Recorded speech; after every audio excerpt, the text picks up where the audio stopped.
The puzzle of why the Industrial Revolution happened when and where it did is about to take another leap back in time.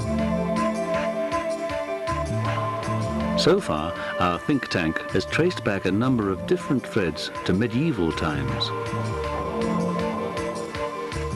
Now they are going back 1,000 years to look at two activities which have always played a significant role in the evolution of society. The first is agriculture. The second is warfare.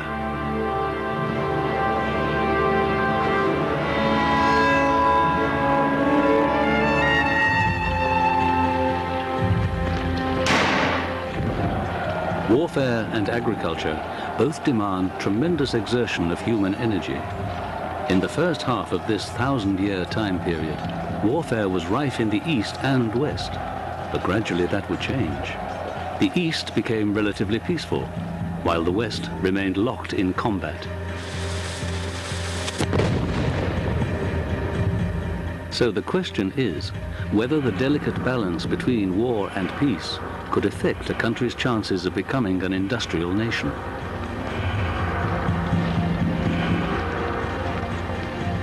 During times of peace, agriculture tied up most of the working population. Yet this pattern would change in the West. Increasingly, wheels and animals were used to carry loads, whereas the East continued to rely on human labor. One of the things that puzzles me, particularly if you look at a place like Japan, where the wheel almost disappears, water wheels, likewise windmills. Now I wondered, why is it that the West gets more and more interested in animals, water power, wind power? The use of water and subsequently wind is just one of the ways in which people try to exploit non-human energy, try to get nature to do the work for you so that you don't have to work so hard. And in some sense, the ultimate purpose of technology is to reduce human effort. To help understand why labor-saving technology only evolves in some societies, Alan McFarlane comes to a remote part of the Himalayas. Here, his anthropological research allows him to study the daily toil of pre-industrial life. I've been coming to this valley in central Nepal for some 30 years now, almost every year for the last 12 years. One of the reasons I do that is that this is as far as the car can reach. Civilization, in the modern sense, ends here. Beyond this, no motor transport, and in fact no electricity or more modern sewage or anything else. So every step you take from here onwards is a step backwards in time. So basically when you come here and you're seeing what it must have been like over most of the world before all these things happened. So you see people using basically their bodies, their backs, their legs, their arms, to try and wrest a living out of it. And watching how they do it helps you to understand history over a long period. We've almost forgotten in the West what it must have been like to live like this. Alan McFarlane believes that by comparing patterns of agriculture in the East and West, it might yield clues as to why the Industrial Revolution happened in Europe rather than Asia. Because of the altitude and climate up here, people are able to grow both the European and Asian types of grain. So it's possible to contrast how much work is involved with each crop. The two main grain systems of the world are hard grains like millet, wheat, maize and so on, which is European grains, and soft grain, particularly rice. Now, you'd think these are just grains and grains are grains, but in fact, they're very, very different and their implications are enormous. Rice is a miracle plant. It's really a vegetable that grows in swamps, domesticated, and each piece of rice produces a huge number of seeds, up to 100.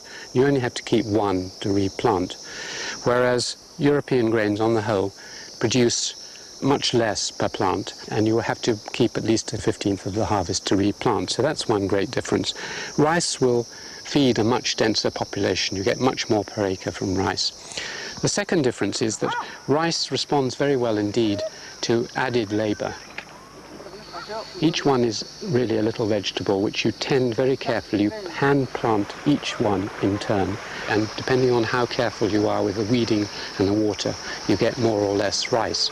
So you can build up the population, and each new person is welcome because more rice. This is one of the great differences, that the population that rice can support, not only because it's much more productive, but also because the more you work it, the better the rice, means that you get dense populations and very hard-working peoples.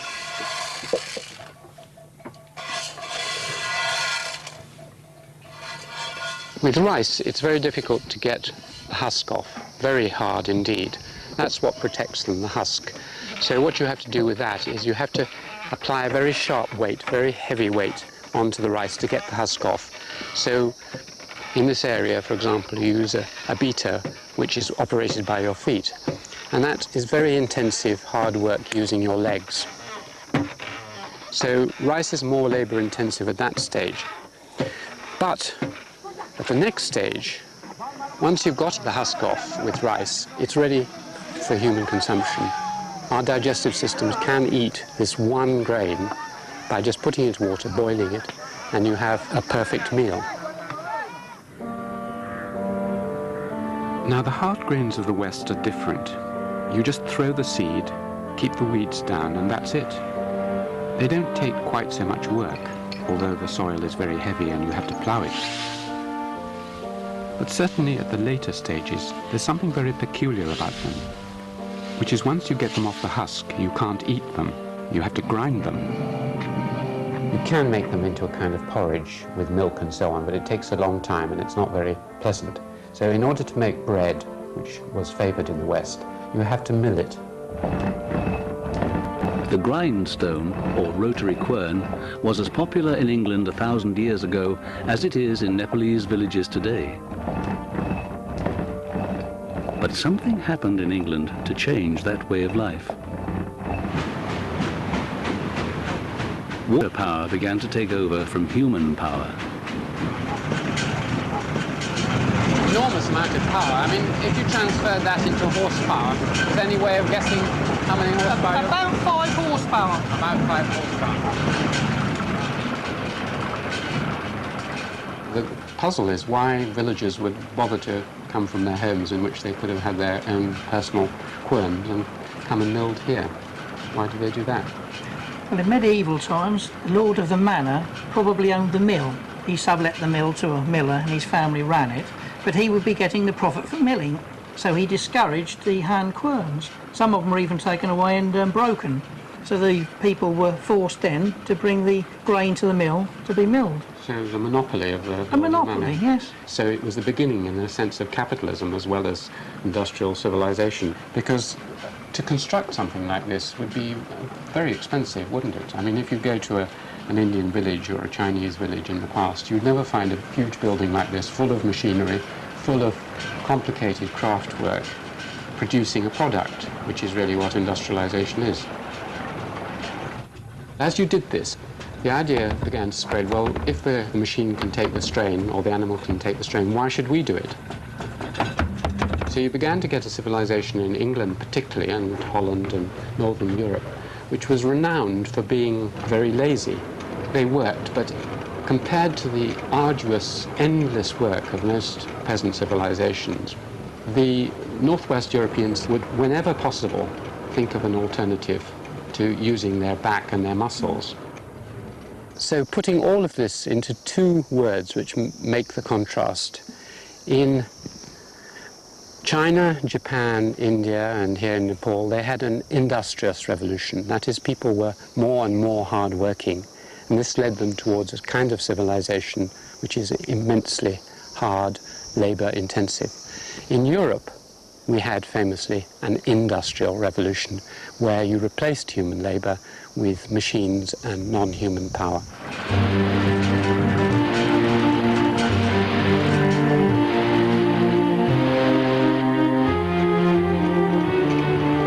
According to Alan McFarlane, the gradual evolution of the machine age in Europe can be traced back to the fields of wheat and barley. He believes there is a direct link between the type of grain and the type of technology that emerges. But not everyone is convinced by this theory. Some rice-growing civilizations, such as China, did use machines, as Christopher Cullen points out. I can't say why the West do things that China doesn't do. One thing I would draw attention to is the fact that, of course, the Chinese are very successful in using water power for a large number of purposes. So if you want to say, you know, can they make use of this power when they want to, they certainly can.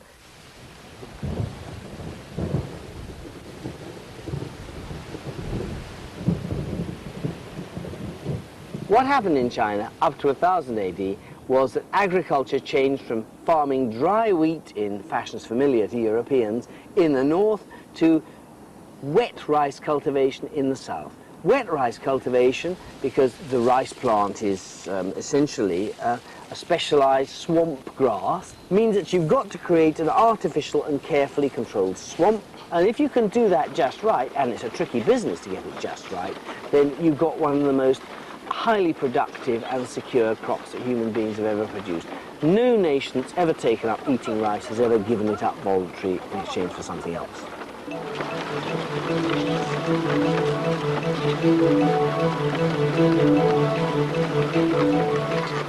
If you are into wet rice agriculture, you need machines to raise water out of your fields if you find you've got too much, or to raise water into your fields if you've got too little. And as well as that, of course, there are all kinds of other applications to which machinery of various kinds can be applied, such as, for instance, say, machines for hulling rice. You do need to hull the rice. So I wouldn't say that medieval China, with its rich wet rice agriculture, was devoid of opportunities for making machines. So if there were plenty of machines, the puzzle is why they didn't evolve into larger scale mills.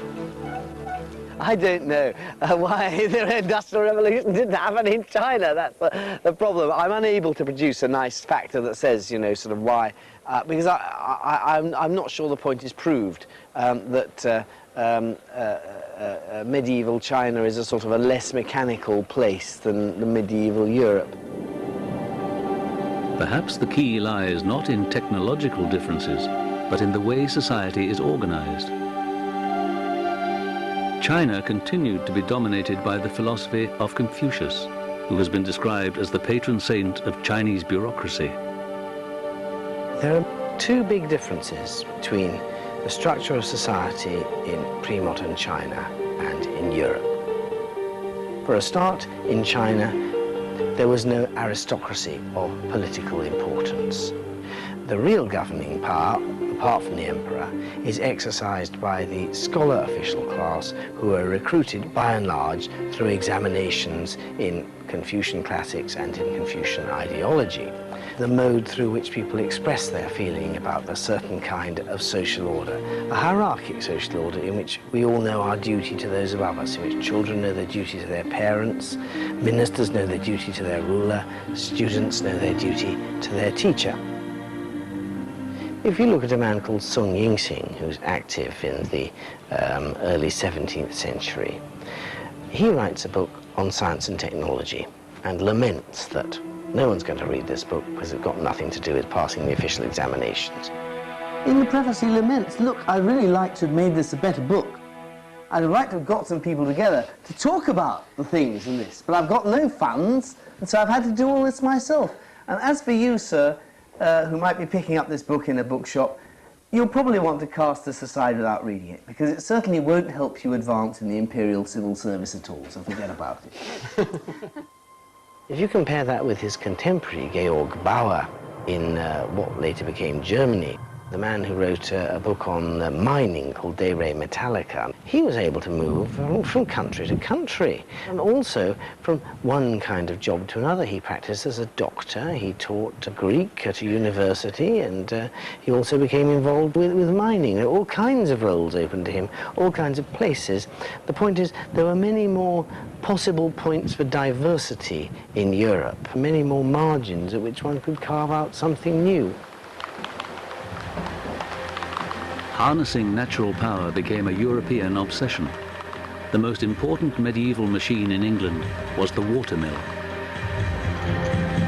By the 16th century, most villages would have had one or two large mills like this, and that would mean that in order to maintain these mills, to build them in the first place, and then to keep them working, because they were grinding and grinding and grinding, you would need a whole lot of proto-engineers, people who understood how machinery works, who can think of better ways of improving it. So you've basically got a whole profession of industrial engineers all over England who are dealing with cogs and machinery, and this fed into things like clockmaking and other machinery. So that what we think of as the Industrial Revolution of the 18th century is really just the final effect of something which started hundreds of years earlier. It's no accident, in fact, that the first great industrial steam-powered buildings were called mills. All they were this plus steam.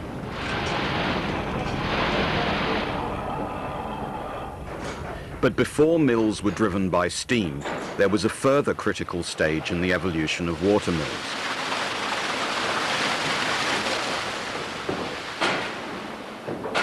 A new breed of artisans, called engineers, began to look at the world in a very different way.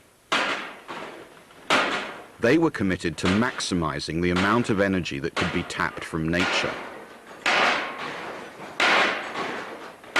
Already in the 1770s, the French and the Brits decide there are limits to what you can get out of the world, and we, these highly trained experts, can advise you on what those limits are, and therefore what a reasonable investment opportunity is. And where this matters most, no question, in the 18th century, is water wheels. Certainly in the area with which our riddle begins, that is to say, Lancashire. Because in Lancashire, you have plausibly useful drops of height down which streams flow, especially in the area around Manchester. And they can drive mills. And French and British engineers do extremely precise experiments on the most efficient possible design for a water wheel. Should it be powered by having the stream run over the top of it, and then it will work by impact. The water will push against the wheel, and so it will turn like this. Or should it be undershot, and thus work by gravity, right? Well, highly precise experiments are done at the Royal Society by the civil engineers in Paris on the comparative advantages of overshot and undershot wheels. It turns out that overshot wheels are much more efficient. Overshot wheels spread like wildfire through Lancashire, and all of a sudden you have a vast increase in the efficiency, therefore the productivity, therefore the profit of the systems driving the new mills.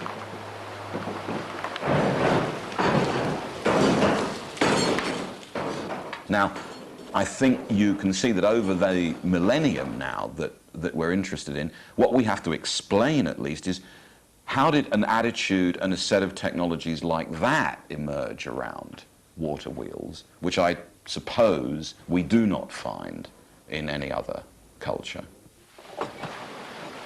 Once you think of nature as just another engineering system, and you identify natural powers as sources of profit, it becomes self-evident that you should try to model natural systems so that you're using them to the greatest possible efficiency. Because without the machine philosophy, you don't see natural forces as forces of production. You don't see the fall of a waterfall or the boiling of steam as intensely something from which a profit can be made. So that when Matthew Boulton says, "I sell what every man wants, power," and he says it to Dr. Johnson in the 1780s, he's pulling together the machine philosophy. Power means what you can generate from designing better machines, and the entrepreneurial philosophy. I sell power. I'm an entrepreneur. And I think it's the extraordinarily rich alliance of those two ideas. The world's a machine. You can make a profit out of using its forces. That distinguishes Western and Eastern approaches to these problems. Power and profit were the keys to Western agriculture's impact on the age of steam. But there was a different kind of power, military power, which would also have far-reaching effects beyond the battlefields of East and West.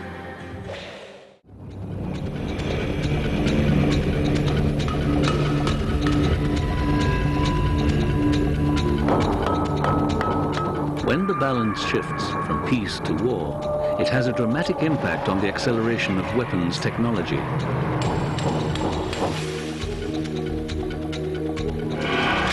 The question is how this affected the ability of the East and West to industrialize. The puzzle is that at the start of this 1,000 years, the armies of the East were far better equipped. They even had semi-automatic weapons.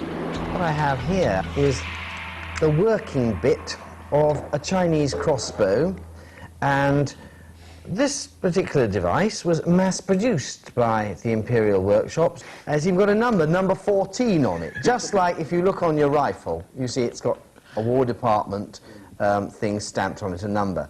So the possession of sophisticated weapons employing the highest technology you can get. So this thing's a really beautifully made device. I pull the trigger and zonk, off it goes, and I cock it again, ready for the next one here.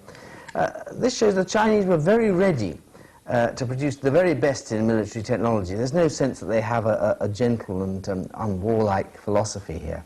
So it's not very surprising when they turn out to be the first people to use gunpowder weapons. It's going to go top of us. Aya. Aya. Following ancient Chinese recipes, Mr. Lear makes up mixtures for demonstrating early gunpowder weapons. The earliest recipe for gunpowder in China is found in a book published in 1044 called Wu Jing Zong Yao, the Essentials of the Military Classics. The recipe given there is essentially for an incendiary mixture designed to be thrown in packets to scare the enemy, set fire to things, or perhaps spread poisonous smokes. Later on, the amount of saltpeter in the mixtures increased, and as a result, the mixtures burned more rapidly with something of a whoosh.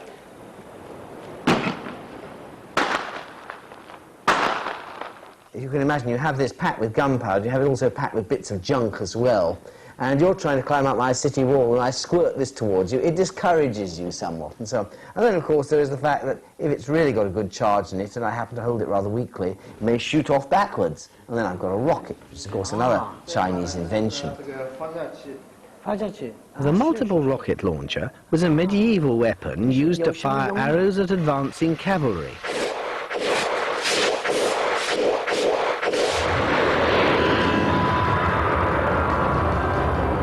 The Chinese Empire was under constant threat from the nomads in the north.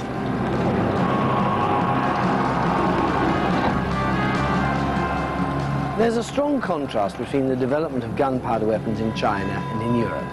In 1067, a year after the Battle of Hastings in England had been won using bows and arrows, the Chinese emperor was so concerned about the proliferation of the new weapons technology of gunpowder that he banned the export of the chief ingredients of gunpowder, sulfur and saltpeter, to the barbarians of the north.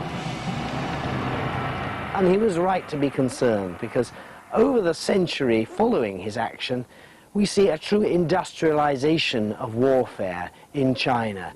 So that 100 years after his action, we have got 11 large workshops in China with 40,000 people engaged in the manufacture of gunpowder weapons alone, and the state arsenals were turning out weapons at the rate of something like 3 million items a year. As a result of that, the armies of the Sung dynasty were certainly better equipped than any others in the world. On the other hand, when from the 13th century onwards these weapons find their way to Europe, they find their way into a rather undeveloped little world with all sorts of small states engaged in fierce military competition. There's therefore, in Darwinian terms, huge evolutionary pressure on gunpowder weapons, and they improve very rapidly because European states are prepared to put as much resources as are necessary into getting the drop on their neighbours, and guns help them to do that.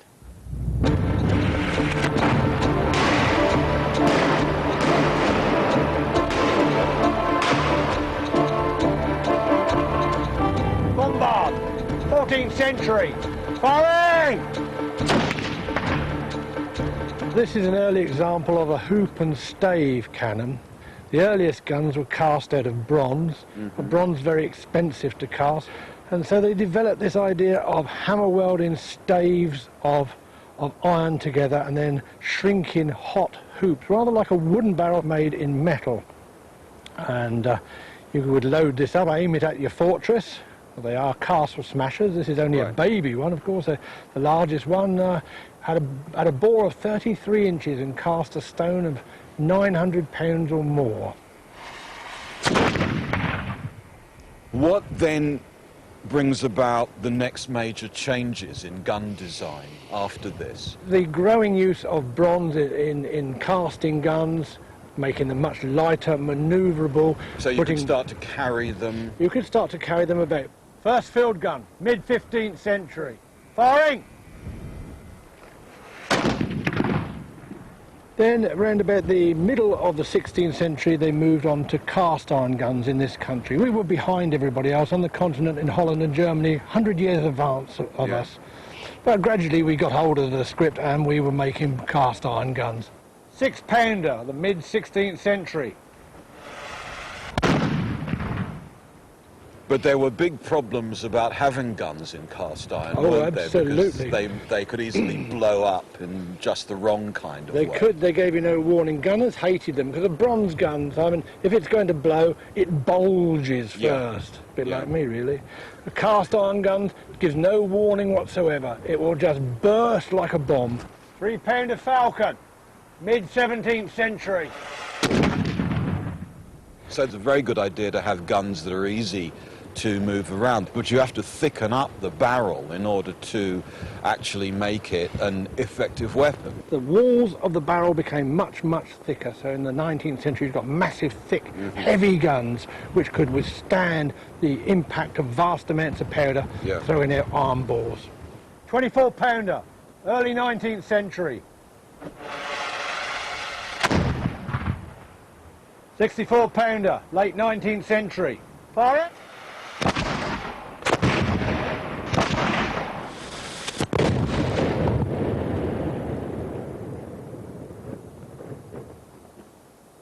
It's this combination of extreme accuracy and range and power, I think, that is the culmination, isn't it, of 19th century, in fact, Western technology over the last 1,000 years.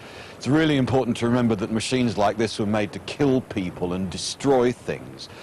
But they're also very much an element, I think a key element, in the way in which the whole of Western society turned itself into a system geared for mass production and the reliable engineering of extraordinary devices like this.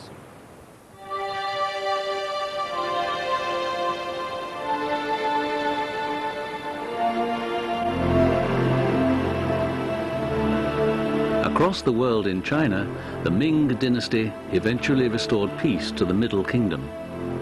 If the wars of the previous centuries had turned out differently, perhaps China might have been fragmented into competing states, like Europe. Instead, it sealed off its borders to the rest of the world and was unified into a huge empire. To maintain peace, it outlawed gunpowder weapons. To prevent piracy and foreign trade, it banned ocean-going ships, and for a time, to complete the isolation, it even became illegal to teach Chinese to foreigners. It's possible to explain how China's cut-off from interest in the world beyond the seas happened, but it's difficult to explain still really why it was made to happen.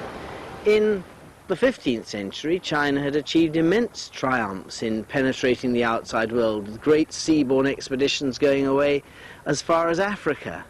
But why exactly the political decision was taken in the Ming court to cut that activity off so quickly after the 1430s is still something of a mystery. it seems to have been that some of the conservative circles at court decided that this was a distraction from the primary activity of the state, which should be to support agriculture and to concentrate on the development of that as the basic activity of the Chinese population, and that all this sailing abroad and gadding about was just a waste of time.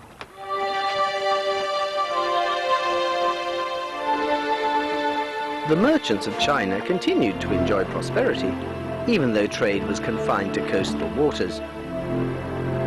From their point of view, there was very little they needed from the outside world, so they certainly did not feel cut off. You may well be right that they were doing pretty well on their own. Thank you so much. We don't need it. I mean, the country was vast. You could have anything you possibly Huge desired. internal trade. It's amazing. And yes, but there was also a large South Asian trade. And this European trade, what was it? But a blip on the horizon. It may well be true that trade with Europeans is a blip on the horizon, but you ignore them at your own peril, because they will show up one day with gunboats, as they did everywhere, and they'll try to take your land, and they'll try to force you into humiliating peace conditions, and they'll chunk large pieces of your cities away and turn them into free trading areas like the British did with Hong Kong. And so maybe they're a blip on the horizon, but boy, that blip grows quickly.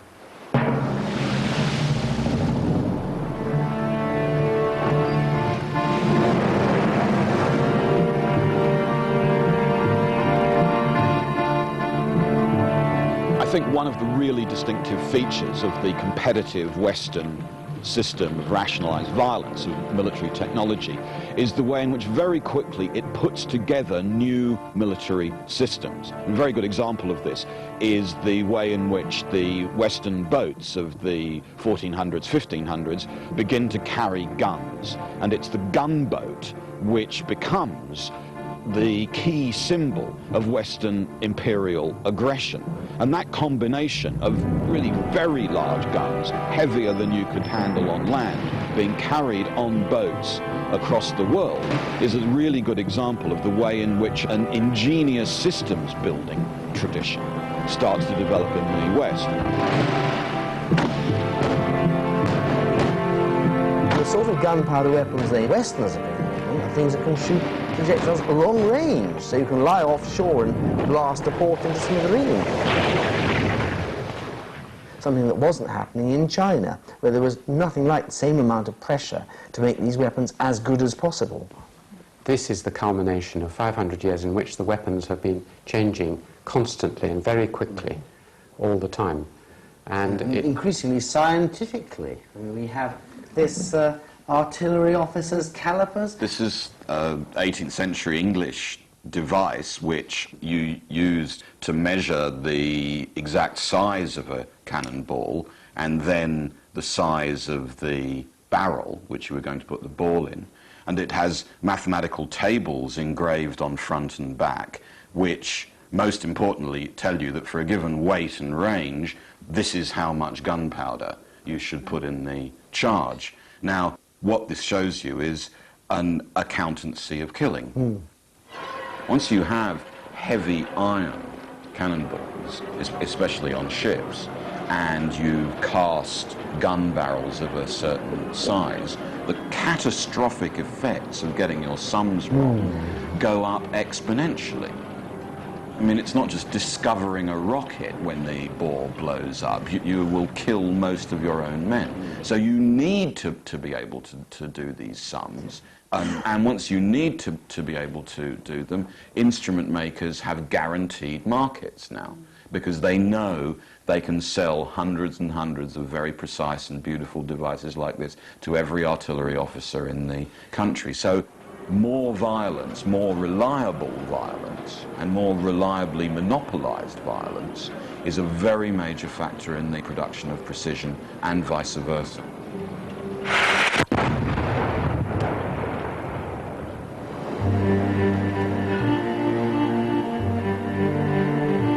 The manufacture of cannons became a major industry in the arsenals of Europe. Here, armourers, metal workers and clockmakers pooled their talents in a unique collaboration that would lay the foundations of the steam age.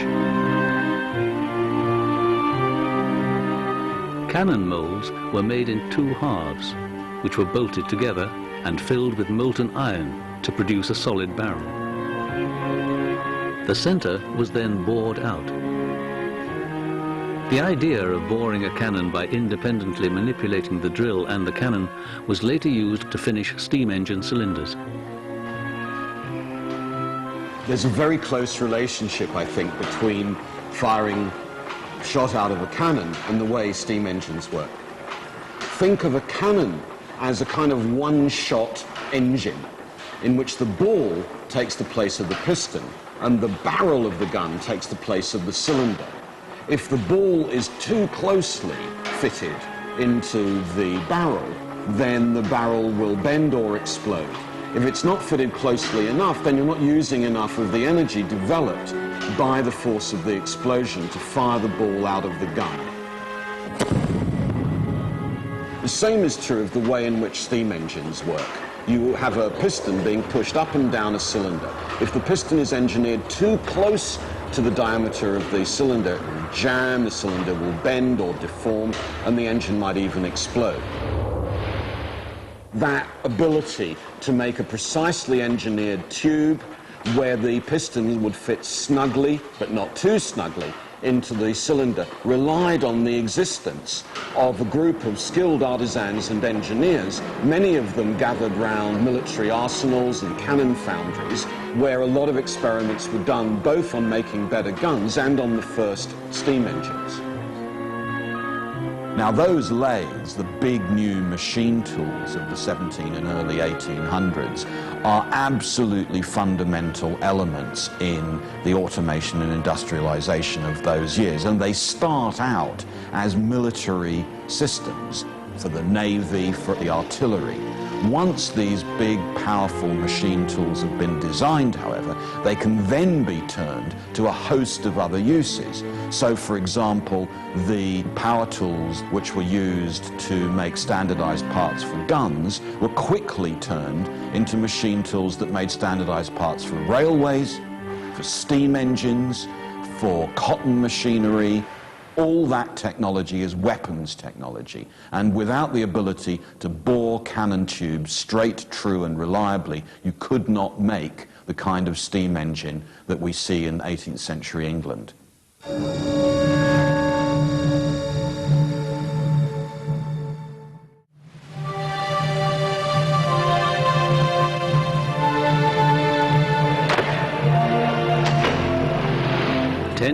After the triumphant opening of the Manchester to Liverpool Railway, a more aggressive display of industrial might was being unleashed in the South China Seas. In 1839 to 40, something very surprising and unpleasant happened to a China which was still at the peak of its cultural and political self-confidence. For in the middle of trying to deal with little local difficulties, some recalcitrant British merchants selling opium at Canton, they found a large expeditionary force turning up with British naval ships beating the heck out of their forts using, well, a supreme irony, gunpowder weapons, something which had been invented in China centuries before, travelled west and was now coming back home again with a vengeance in a much more developed version. It had become obvious in the East that a huge gap had opened up between Eastern and Western military capacity, and that gap made the East modernize. So the big question was, could you get the advantages of Western guns without the problems of westernizing the whole society? The Chinese thought yes, the Japanese thought no, and that explains the very different paths of westernization that China and Japan then take.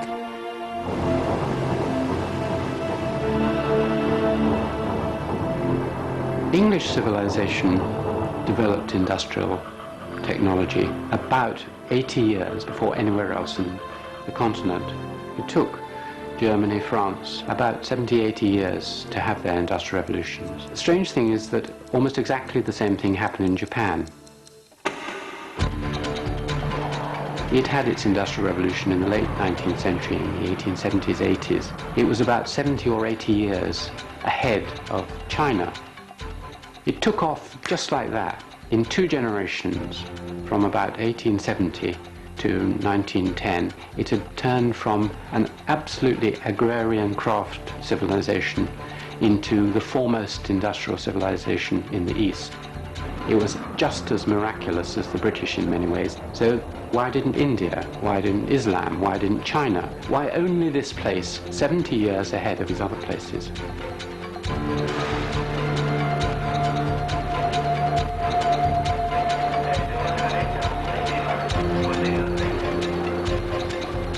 If you travel on the famous Japanese bullet train, the fastest train on earth, you're struck by Japanese technology and the speed at which they can hurtle people along on metal rails using wheels. And yet if you'd gone back to the time of the rocket in England and looked around Japan for some antecedent of the bullet train, nothing, not even wheels. The basic thing that you need for a train, a wheel. They didn't have any, so it was a civilization which had forgotten the use of the wheel. This apparent mechanical amnesia was created by the widespread availability of human labor. It makes Japan's rapid transformation even more puzzling.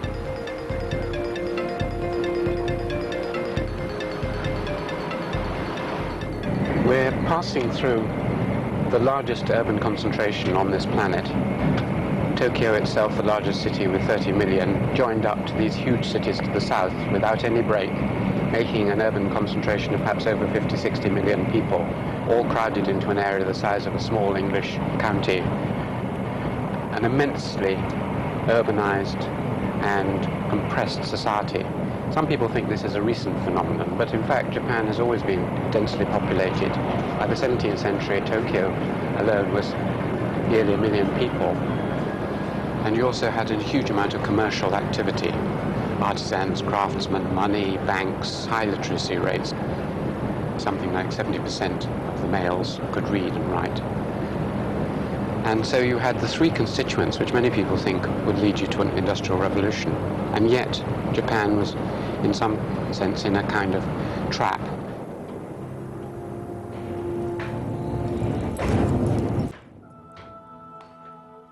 The story of the samurai epitomizes the problem. To produce a samurai sword required months of painstaking craftsmanship. Even when the samurai stopped being warriors and became the ruling civil service elite, they continued to wear the sword as a symbol of their feudal power. Yet the samurai, unlike the scholar officials in China, did not suffer from the same degree of imperial control. One young man, called Yukichi Fukazawa, rejected the aspirations of his traditional samurai family. He had an insatiable curiosity about the West, which would drive him to play a key role in transforming Japan. He learned his first crucial lessons about the West in the 1850s, when he attended this school in Osaka, which was one of the few places where Japanese could learn about European science and technology. His teacher had learned Dutch from a small group of merchants who'd been allowed to trade with Japan. They were trying to catch up with the whole of Western learning of some 200 years. The scientific revolution poured in to Japan through this tiny school here, nowhere else in Japan. There are only about a dozen books in this so-called university or college here for him to study from. So, for instance, there was nothing really on physics. So when they learnt that there was a local daimyo who had a book on physics, there was great excitement, and they asked as a special favour to borrow this book, but they could only copy a bit of it in one night. So they chose the last 300 pages, which summarized Faraday's revolutionary theories in electricity. So one group of students were sharpening the pens, another group were making the ink, and another group were copying it out, and they managed to do it so that the leading experts on electricity in Japan were in this school.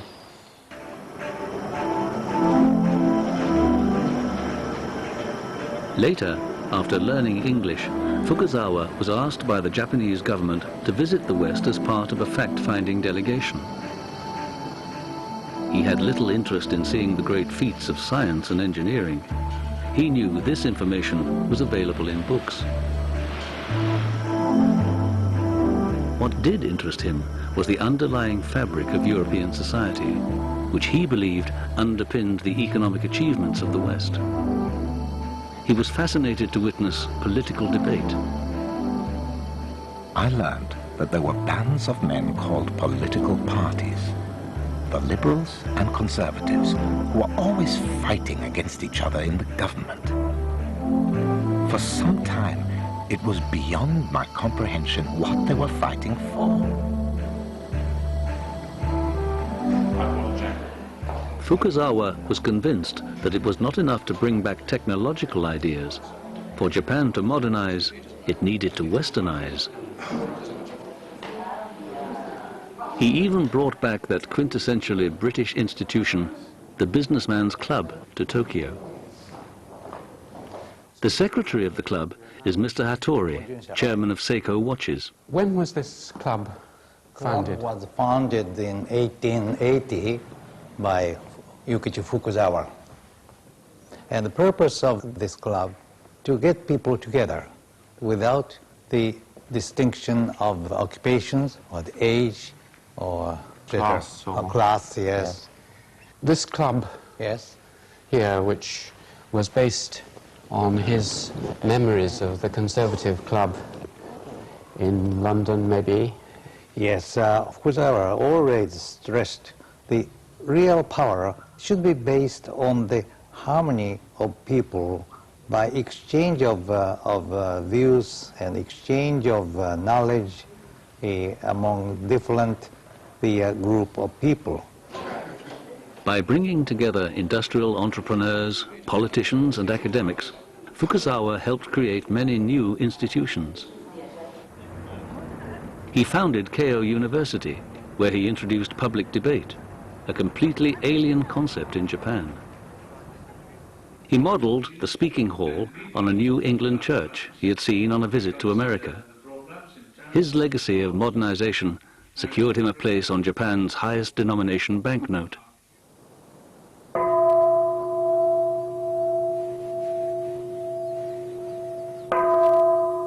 Fukuzawa did not want to copy everything from the West.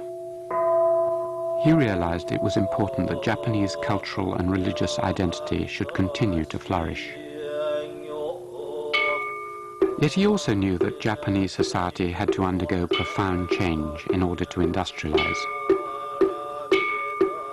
The Japanese are amazingly adept at maintaining the core of their culture, their language, and some of their institutions, while radically readjusting their social structure. They can alter working practices and change organizations almost overnight. The integration of Western ideas into Japan's traditional culture helped me appreciate that many of the underlying features of Western society that we take for granted are essential ingredients in the making of the modern world.